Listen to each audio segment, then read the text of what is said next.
Fort Myers Beach man who suffers from seizures being told he can't bring his service dog to work anymore. This despite the fact that the dog provides potentially life-saving alerts ahead of the seizures. And we want to know why. 4 in Your Corner's Emily Nelson getting both sides of this doggy debate. The young man works as a grocery bagger here at Publix in Fort Myers Beach, where he was bringing his service dog to work as a safety precaution. Until now. I'm like, okay, what if I have a seizure today? He's not here. 31-year-old Hunter Sewell lives here with his mother on Fort Myers Beach, just blocks from the Publix where he works. How does it make you feel when you have the dog with you? Much safer in case something happens. He's been battling epilepsy since he was 10 years old. Meet Shadow, his service dog, trained to alarm Hunter or someone else if he's about to have a seizure. So falling on the floor, had to go get stitches. Recently, his seizures started getting more regular, so his mother thought it would be best if he brought Shadow to work.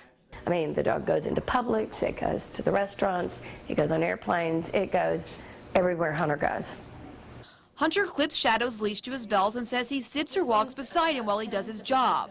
But just 2 weeks after Hunter was allowed to bring the dog to work, Publix told him no more. And every time I take him, they turn me away. While I'm told Hunter has the necessary paperwork required by law to have a medical service dog, his doctor told Publix, based on his last visit nearly a year ago, before his increased seizure activity, the dog would not be medically necessary at work. But his mother says that's simply not true. And based on the situation, the last time we saw the doctor, the dog would not be needed for Hunter at work, which was why he wasn't going to work with Hunter, because he wasn't needed at that time.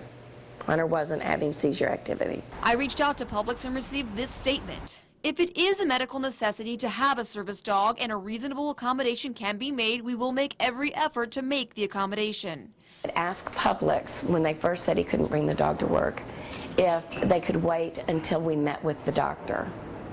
And I was very disappointed when they said no. Hunter has a doctor's appointment next week to reevaluate his condition, and I'm told if the doctor says it's medically necessary, Publix will allow him to bring the dog back to work again. In Fort Myers, Emily Nelson, Fox 4, in your corner.